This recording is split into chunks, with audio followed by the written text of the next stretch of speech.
You got me feeling emotions deeper than I ever dreamed of. Yes, we're going to talk about emotional self care today, y'all. But first,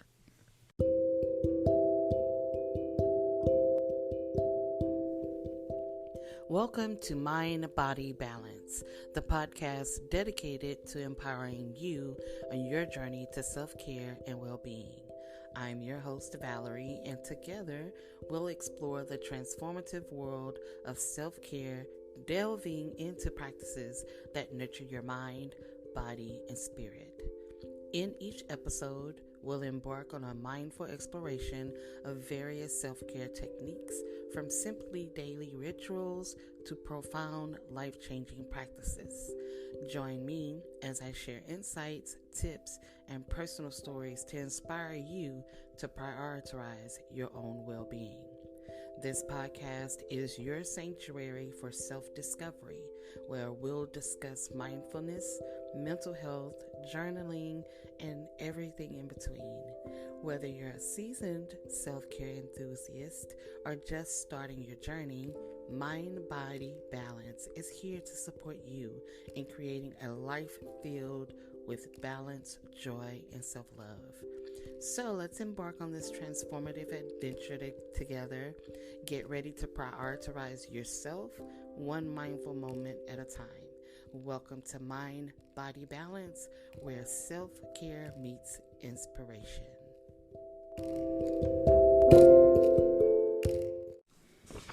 Hey everybody, I want to say welcome to the podcast. I'm your host, Valerie.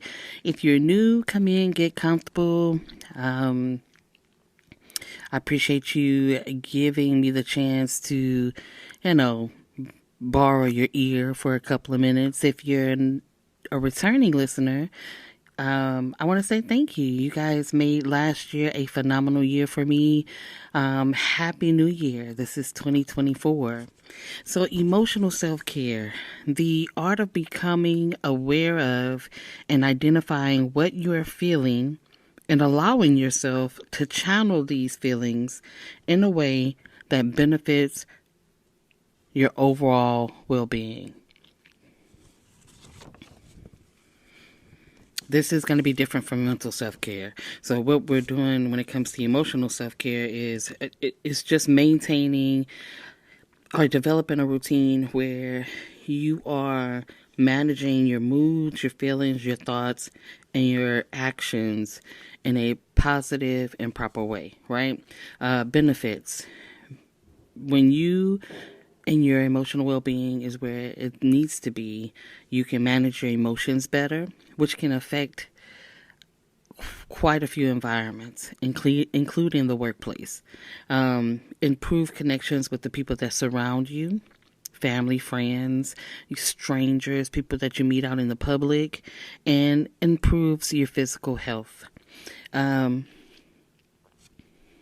lot of people don't realize that when you're, not just your mental, but when it comes to your emotion and emotional health, that can affect your physical body too, right?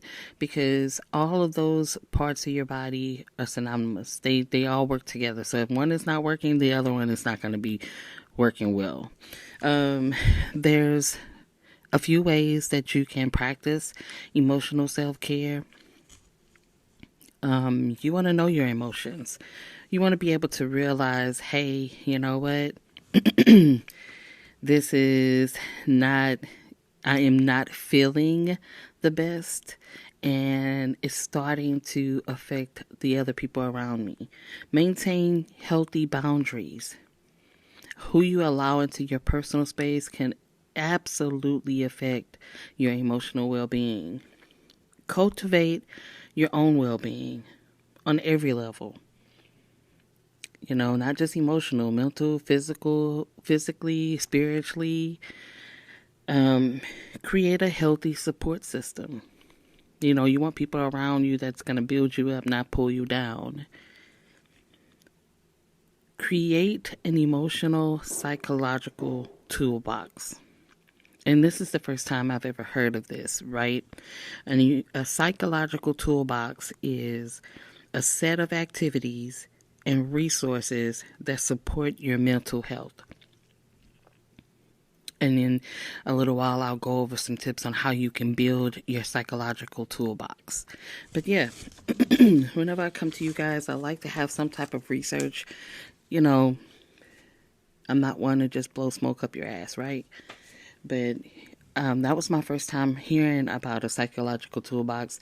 And a lot of us may already, if you are maintaining a really healthy emotional well-being, you probably already have one built and just don't know it. How can you build a better or more stable emotional well-being? As always, you want to get moving. You want to get active, right? Share some good habits. Not only allow people to share good habits with you, you need to be sharing good habits with other people as well. Ask for help. Just because you ask for help doesn't mean that you're weak.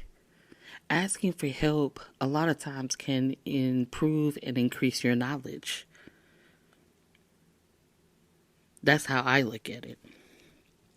Join a group of your favorite hobby. Say, for instance, I love to pen pal. You guys know I'm all about journaling. And so on Facebook, I'm a part of a few groups that are just about pen paling and just about journaling.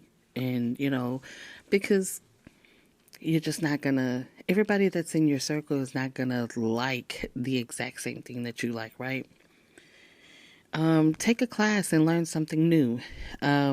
This is something I have been doing a lot lately. I've received quite a few certifications from Udemy, which is an online learning program, and they have so many free classes, things that you probably wouldn't have thought of attending at a regular university.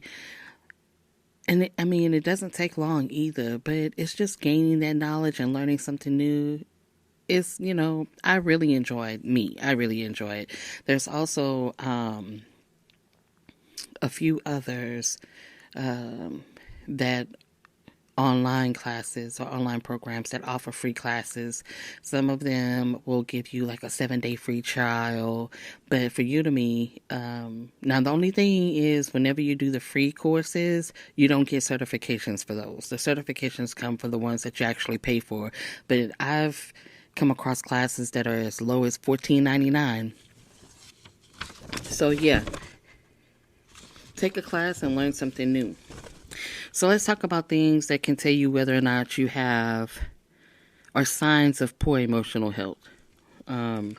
If you have crying spells or bursts of anger, if you have difficulty eating, losing interest in daily activities, increased physical distress, headaches, stomach pains, fatigue. Fatigue is one of the biggest. Fatigue and difficulty eating, feeling guilty, helpless and hopeless, and avoiding family and friends.